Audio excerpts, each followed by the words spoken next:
This podcast is meant for general health information and is not meant to override any medical advice. All questions will be screened and not contain any personal information. If you want a private consultation, contact us via positivechoice.org or you can contact your provider directly. Thank you and enjoy the episode. Hello, and welcome to the Positive Choice Wellness Podcast. My name is Melanie. I'm an exercise physiologist and nutritionist. And while normally there would be a Kimberly here introducing herself, we actually have a special guest host today. Hey everyone, my name is Brandon Hyatt, and I am a lifestyle educator for Positive Choice as well. I have a master's degree in kinesiology. My focus on my education career is more on the fitness, exercise side. I am growing and learning a lot more about the behavioral change, modification, nutrition side. That's why I love working with Melanie so much. She knows a lot about that. I'm learning a lot from her and others. And I'm really excited to be here today. Yeah, welcome. Glad you're here. This is exciting. Yeah. So part of why Brandon is here is because we had a meeting not too long ago. And during the meeting, he leans over to me. He's like, hey, I have a great idea for a podcast episode. Would you care to share that great idea? Because I think it's fantastic. Yeah. So the idea I had is this question that we're going to talk about today. And the question is obesity a choice? And I thought it was really funny how quickly you were like, yes, let's talk about that. Because we made a list of other things. And all I did was whisper this in your ear. And boom, here we are a week later making it happen. So it must be a really important topic. Yeah, I think it is. It's a constant thing we get in our classes where people come in and say like, oh, my whole family's overweight. They've been this way my whole life. And so I don't have a choice. I'm always going to be overweight. Right. And you probably have heard that before from clients of yours in the past. Or even current ones, maybe. Yeah. They feel, what is it? What am I supposed to do? I've done this and I've done that. And they're coming to us oftentimes as a last resort or last hope. Yeah. So as far as why this idea came to, what was the motivation behind this idea? The motivation behind this idea is looking into the research to see what research says about this question, because it's so easy to simplify this question. And I remember when I was in college and learning about how to help people lose weight, they taught us, in order to lose weight, you got to move more and eat less. Mm-hmm. And I'm sure a lot of our listeners have heard that, and they get that. They don't need to come to us or listen to this podcast to hear us tell that to them. That's not going to help a lot. And I remember learning too, there's 3,500 calories in a pound. And so if you just cut your diet by 500 calories a week, you'll lose a pound. But you and I both know that it doesn't always work linearly like that. It could take several weeks of that, or that individual may need to have a different caloric deficit that is more tailored to their body. And we're going to get into what factors affect that decision that you or I would make to decide how much of a deficit someone should be in, or help them make that choice themselves. Yeah. Okay. I like it. This is good. Okay.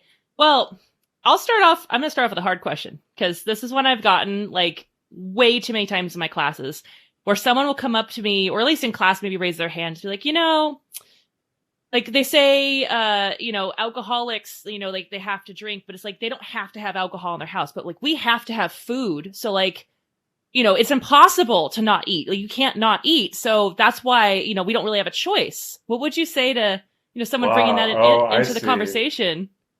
Right. I mean, that's a really interesting analogy, because both behaviors can affect our life. And on one end, right, the alcoholic could just not have it in their house anymore. And theoretically, they don't have to deal with it. Do they still have to drive by the liquor store? Do they still get invited out to restaurants? Mm-hmm. Yeah. Do they still have friends that drink? Yeah, I think all those things still happen. So even though they may have control over one aspect of not having it in the house, I think that I haven't been an alcoholic, so I can't say for sure that I've experienced this. But I would imagine that there's so many other opportunities and triggers and hard parts of working on that it goes beyond just not having it in the house. So I would say, I mean, it's one way that I've approached it, at least when people come up to me, is like, yeah, okay, so we have to eat. We don't have a choice, but yeah, you do have a choice. And this is me, like, I'm going to be maybe be devil's advocate today. You please, do have yeah, a choice because you're the one choosing to put those items in your cart. You're the one choosing to go through the drive-through. I mean, an alcoholic, if they are recovering, they have to go to the grocery store to buy food. There is alcohol in that store, but they're choosing yeah, not to put it in their cart. So in the same right. sphere, actually, you do have a choice. Yeah, I think that's kind of the point that I was trying to get at is like, there's a lot of other choices besides just that product ending up in the home. But Exactly. also play the devil's advocate with the devil's advocate and say that, Oh, well, what if that person who wants to lose the weight, what if the only stores in their area have mostly food that is not very good, not very healthy? There's not a lot of fruits and vegetables, or no one's ever showed them how to shop.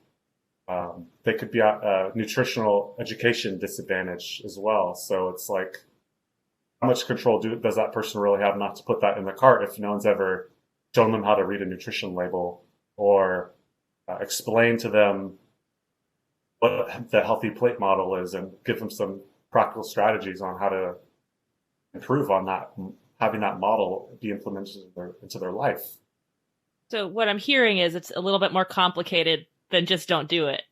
Yeah, exactly. And I think it'd be great if we just pause right now and just let everyone know and remind myself as a professional in this field that it's more complex, and so then give ourselves grace that we're not going to make the best choices all the time. That it's a journey of making good choices and bad choices and learning from them. I mean, I just learned a lesson myself the other day. About 2 weeks ago at Vaughn's, I went to get my little pint of ice cream, my little 300-calorie ice cream, and I was met with a dilemma. I could save money by buying 4 of them because it was a sale. And I was like, I'm going to save money. These are kind of expensive. So I bought 4 with the intention of, okay, I'm going to have 2 this weekend, 2 next weekend. But that didn't happen once I got home. I had all Hmm. 4 in one weekend. So even me, I'm still not making the best choices. But here's the thing. What got me to that point? I mean, the fact that I was buying that brand that is lower in sugar. I mean, there was positive choices that led me to that point. So I can't be too hard on myself because I was already not buying the full thing of ice cream, which I used to do because it's $3.67. But that's what Yeah. I used to do. I used to buy that big thing, eat that whole thing in a weekend, and then finally I changed my behavior and I was like, you know what? I'm going to buy the $6 pint Hmm. because it's just easier for me not to have to deal with that big thing in my freezer. Yeah. So it's one more tick in the choice box there. Okay. Yeah. Yeah, but Mm. you know, it's being mindful, I guess, when you're going to the store, when you're making these decisions, you're choosing to get something that's a little on the healthier side. Like if you're going to indulge, it might as well be on the healthier side so you can still indulge but not have that guilt that comes with it. And if you do end up eating way more than you anticipate, it's not nearly as bad as maybe grabbing one that was like 1,000 calories a pint. You know what I mean? Exactly. So to like sum up this initial question is like choices are complex. We're not Hmm. always going to make the right choices, but we have to, I think, give ourselves grace and like make, I just try our best and Yeah, be willing to hit the reset button and not give up. exactly.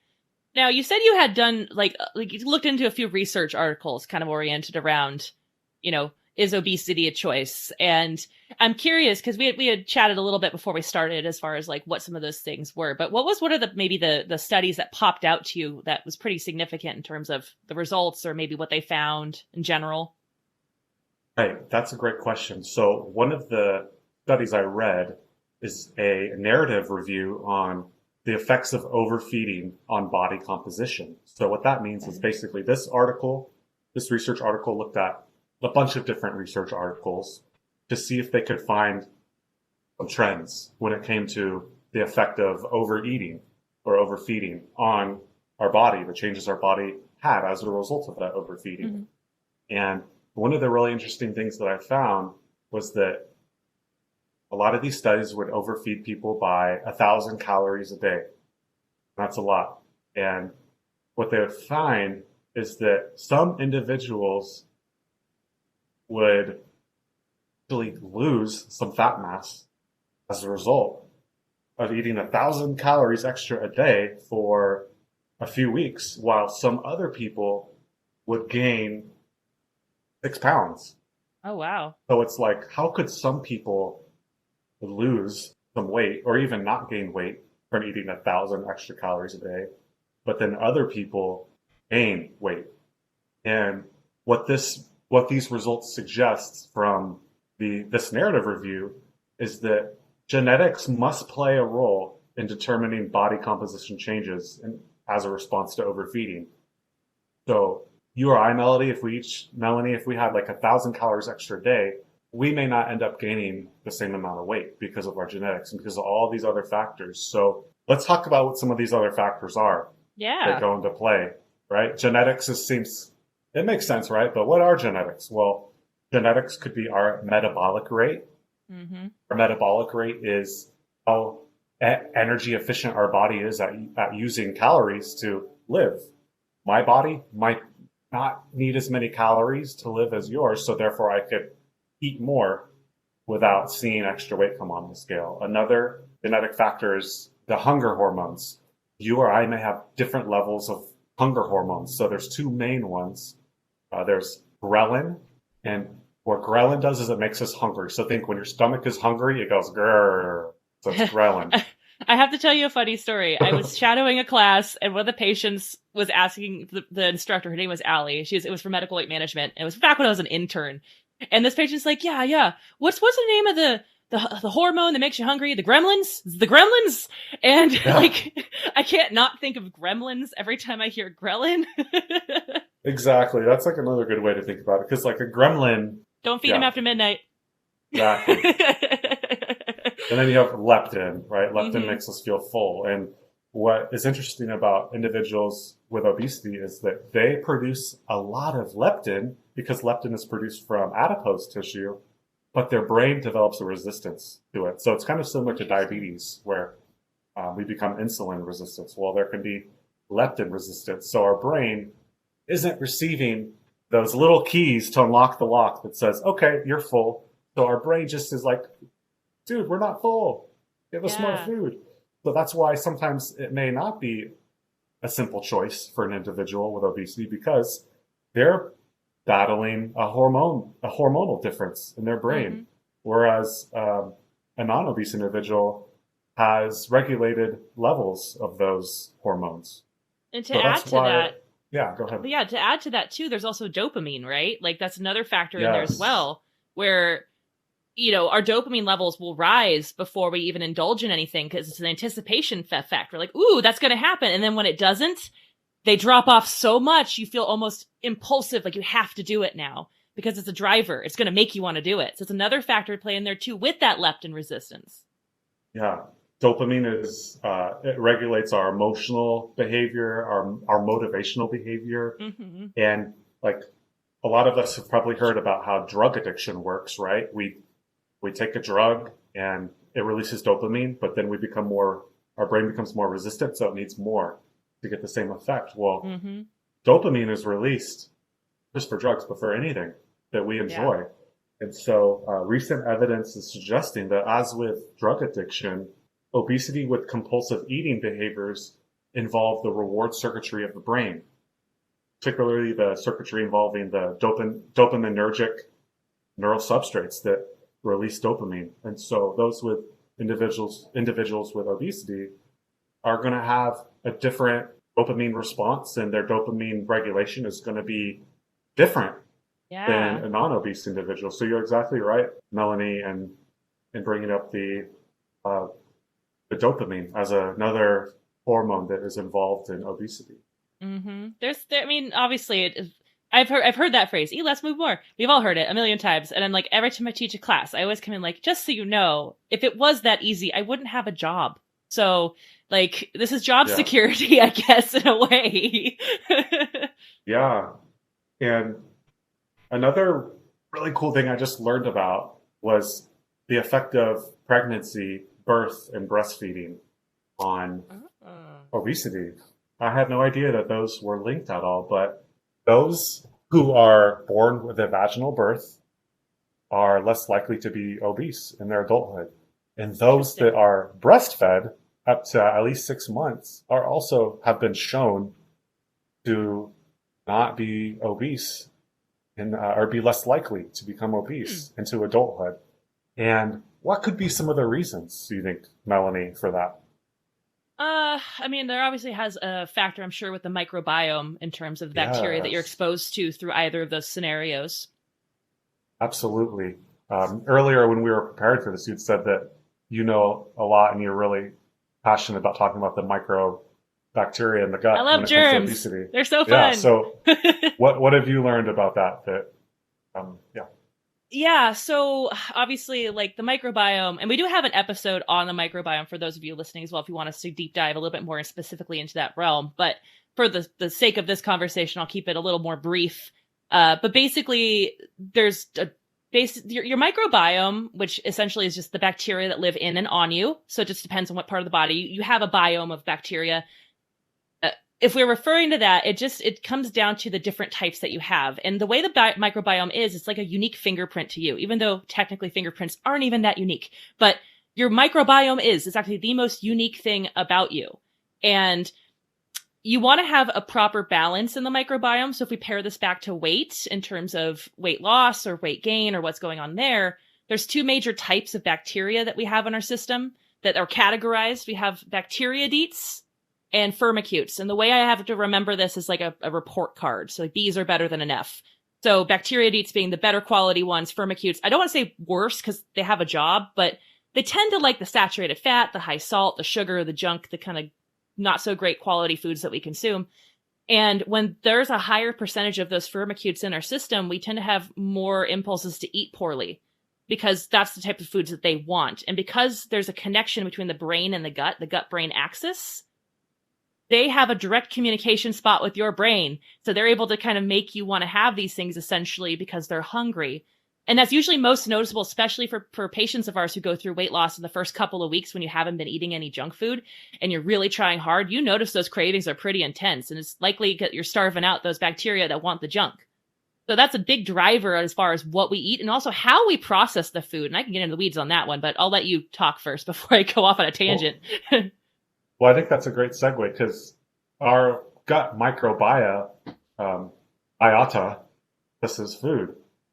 And what's been found in the research is that the gut bacteria in individuals with obesity are more efficient at harnessing energy from food, which then increases the total caloric value of that food. So, for an example, if I was an obese individual and I ate 1,000 calories for lunch, my microbacteria in my gut might be able to get out 1,200 calories out of that food. So I may be thinking, oh, I'm eating less calories. I'm tracking everything. I'm doing a really good job. Like I learned in Healthy Balance, but I'm not losing weight. Well, my gut microbacteria could be harvesting more energy out of that food than a non-obese individual. And that's just blows my mind. It's not fair. Yeah. Yeah. So that's like going to the question, is obesity a choice? Well, it's like, well, if we're looking at microbacteria in our gut, it's like, there's not too much choice there. I mean, that we're not in control of that, on a day-to-day basis. Some other things that affect, or actually I wanted to go back and talk about a little bit more talked about microbacteria was it's been associated, or those with obese parents and grandparents and also be obese, according to research. And I'm sure that has both genetic and environmental ramifications, right? So if the child is born into a family with obese parents, then they're probably learning those eating behaviors, emotional eating behaviors from the parent, sure. but there also may be some genetic factors involved as well. And microbiome factors too. I mean, you already said like vaginal birth or breastfeeding. What if that child also in an obese family was exposed to those things when they were born through 6 months? So they're already getting exposed to the higher content of firmicutes as well. Direct result of that too. So it's also another factor on top of the genetic factor, socioeconomic factor. Wow, there's like so many factors that go into this. Oh yeah, we can make all these wonderful reasons up for why it's so hard to lose weight. I love it, but it's true. I mean, it's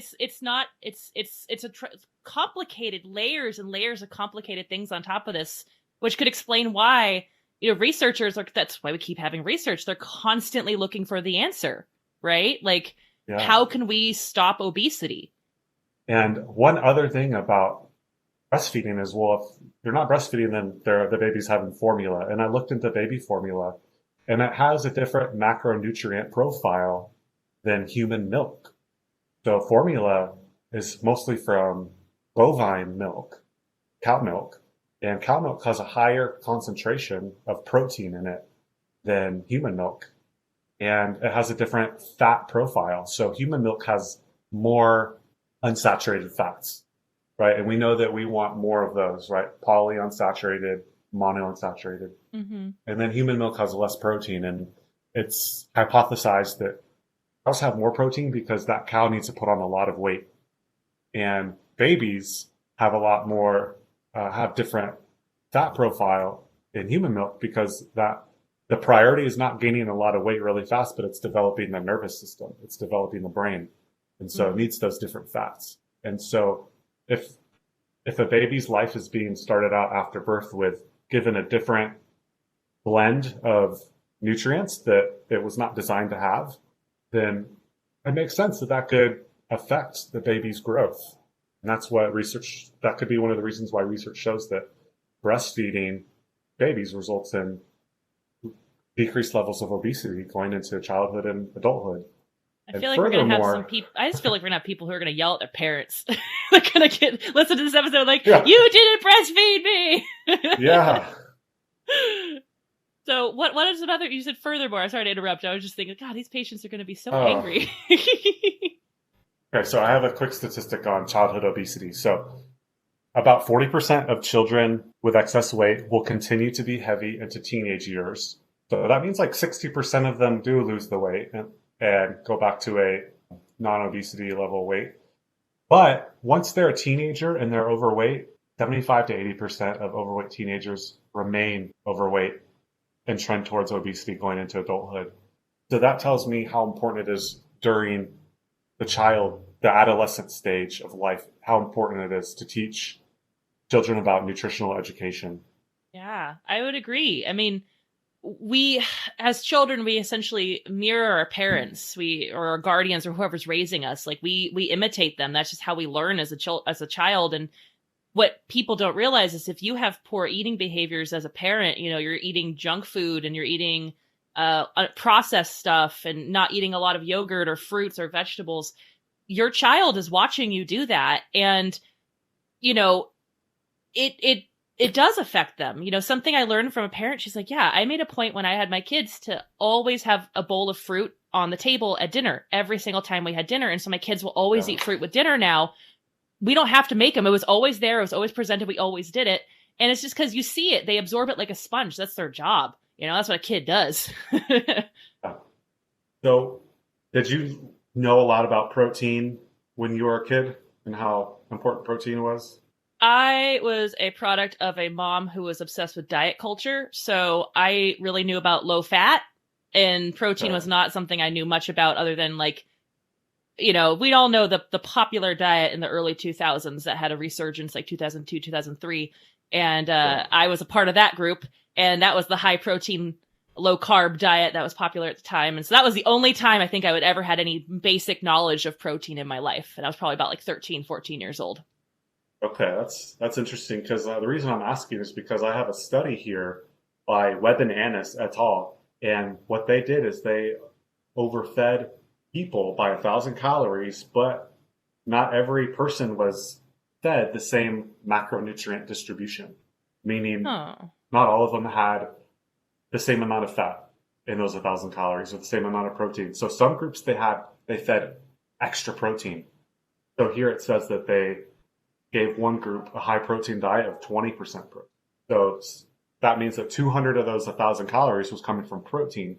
And here's the really cool finding is the high protein diet, or being fed a high protein diet that of 1,000 calories extra per day, resulted in significantly less body weight being gained than the other groups of high carb and high fat diets. That's so interesting. So it was like 50% less weight. So protein seems to have some type of anti-adipose tissue effect. It does. It helps us from gaining weight. And so what are some of the recommendations that you teach in your class, Melanie, about the importance of protein? I mean, obviously, when we talk about protein, I'm always a huge proponent of strength training. So I usually come at it from that approach because that's what you need to build muscle. And when you don't eat enough of it, your body's going to start eating away at your own muscle. And that's not good because that's going to suppress your metabolism, 1. And 2, that will render you with less muscle mass in general, which is problematic for lots of other reasons like daily functioning.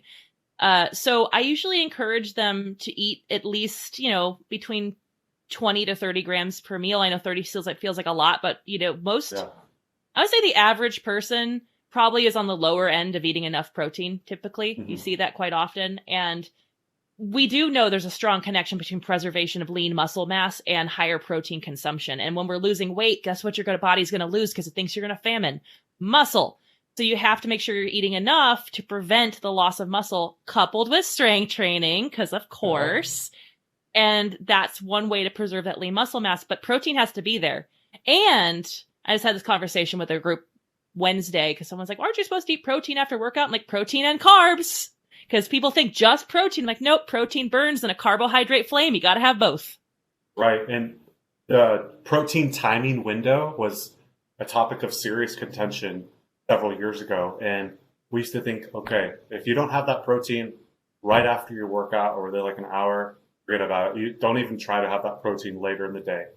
But what research has now shown is that protein time window, pre or post exercise, is way, way, way bigger than we thought.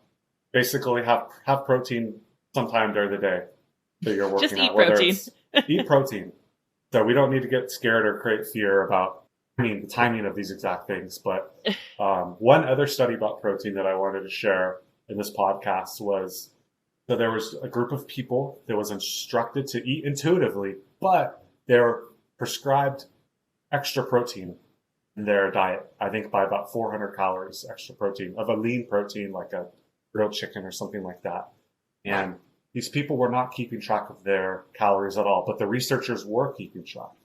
And what they found is that the group that ate extra protein during their day ate 400 less calories per day intuitively without even realizing that they were eating less during the day. Awesome. That's pretty cool, right? Yeah. So what does that tell you? What does that tell us? Well, it improves your satiety, so you're less likely to want to eat later in the day. And that's actually something I talked to my patients about. There was a study, we had a research share, it was years ago though, so could have changed since then. It may have been 10 years ago. But the research share we did was about eating protein early in the day, like a minimum of 20 grams at your breakfast has been linked with less need for snacking in the middle of the afternoon. So it promotes more satiety for longer periods of time. And I know the traditional American diet is like cereal or toast or oatmeal, and it's very carb heavy and not very protein heavy for breakfast. And so, going for the protein, it's linked with satiety. Yeah, it's really interesting. Like we think, oatmeal is such a great thing to have for breakfast. And I used to have oatmeal, and then I'd be hungry 2 hours later, way more hungry than when I woke up. But then, yes, we learned about let's add some protein to that. Exactly. So that's helped a lot. Yeah. Well, okay. So I guess in a way, if we were to summarize kind of the major points here as a takeaway from this discussion, is obesity a choice? I think we're kind of saying kind of, but kind of not. It's kind of on both sides of the spectrum a little bit here. Yeah, I think that on the micro level, a day-to-day level, we still can make positive choices. We could still make behavior change. It's going to be really hard. And sometimes our gut bacteria is going to fight back really hard against us, or our hunger hormones will fight back really hard, and it'll win sometimes. But I think that overall, there is some choice that can be helpful for us. And if there wasn't, then Melanie and I wouldn't have a job. There wouldn't be a positive choice.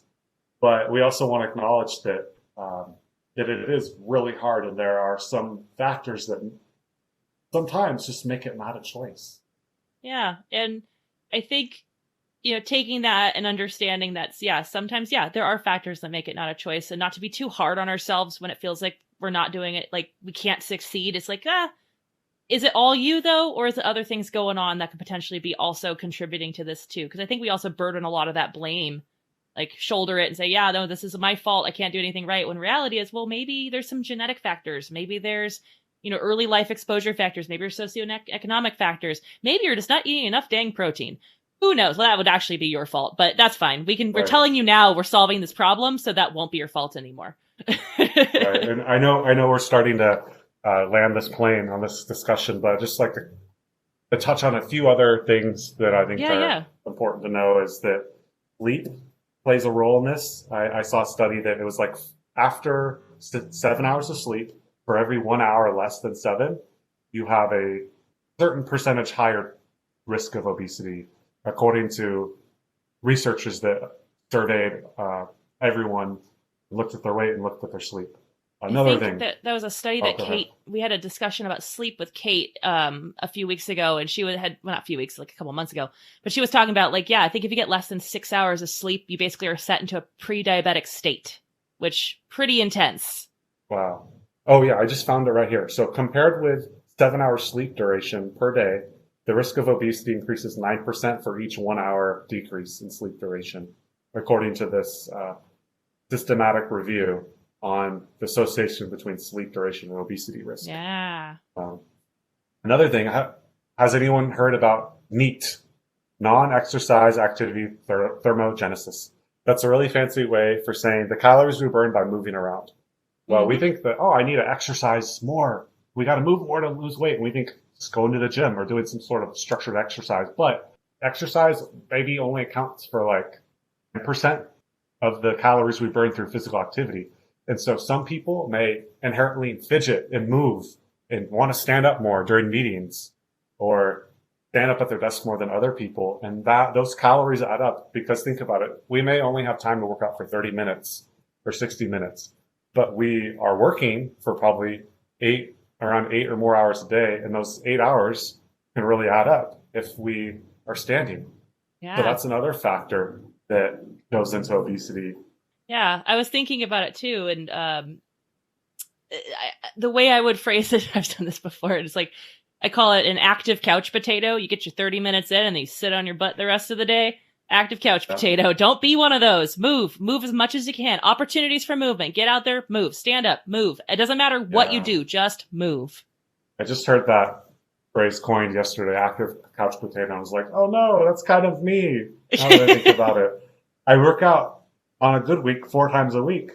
But then the rest of the time I'm not moving very much. So that was good for me to hear. It's like, I don't want people to feel attacked, but that is a term we have. Let's see, just a couple other last things is, and I don't have the studies off the top of my head, but I remember reading about this, Melanie, was that late night shift work is a big risk for obesity, changing the sleep hormones like cortisol and melatonin. Another thing that is a factor in all of this is stress. I saw plenty of studies that showed that having a high level of stress increases obesity risk, and also social connections. Being satisfied in your social life has a obesity protecting effect. So it's like, if we want to look at it holistically, right? When we're working with our patients who are on their weight loss journey, we want to not just look at what are they eating and how are they moving, but we want to help them be aware of their social health. Yeah. Help them be aware of maybe there's some changes to their work schedule they can make, if possible. Maybe there's some sleep changes they can make. Maybe they can have more protein in their diet. So yeah, there's so many factors that go into play. So, I mean, another question that this reminded me of, is obesity choices like, is my heart rate a choice? So I have a heart murmur. I might have a slight ventricular arrhythmia. I don't have a choice to fix that right now. My heartbeat is probably around 60 beats per minute resting. It might be a little lower, but I'm really excited talking about this topic. So, my heart rate's beating a little bit, but I can't force any extra blood out of my heart per beat right now, but I might be able to make some small choices. Not every time. I might fail sometimes, but I might be able to make some small choices of activity to maybe lower my resting heart rate because my heart gets stronger. So I think that's kind of a similar analogy to our main question for this podcast is, yeah, there's some big things, some big intimidating things that are hard to change right now. We talked about some of those things, but there are some other things in our control still. And so we don't want to have people lose hope. Yeah. That there is no choice.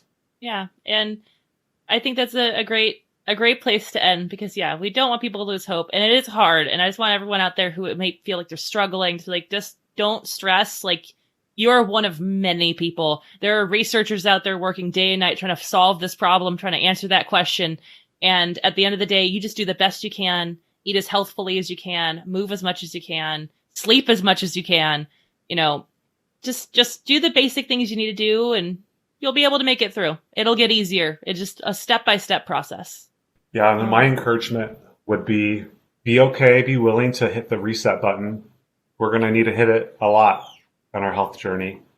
It's not a linear, straight up progression. There's going to be lots of ups and downs. And give yourself grace because there's a lot of things that are out of your control right now.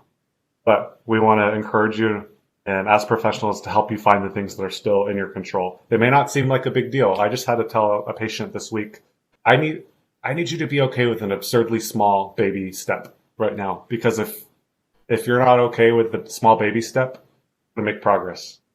Exactly. This patient they were sad that they weren't their 30-year-old self that could run all these marathons and had a 60 VO2 max anymore. He was in his 60s, and I was like, listen, we can't really get anywhere if you're just stuck comparing to the past. I mean, I want to encourage you to jog for 30 seconds and walk for 2 minutes. Be willing to start there. And in his mind, he was looking for some amazing answer to get him running a marathon the next day after meeting with me. And I was like, whoa.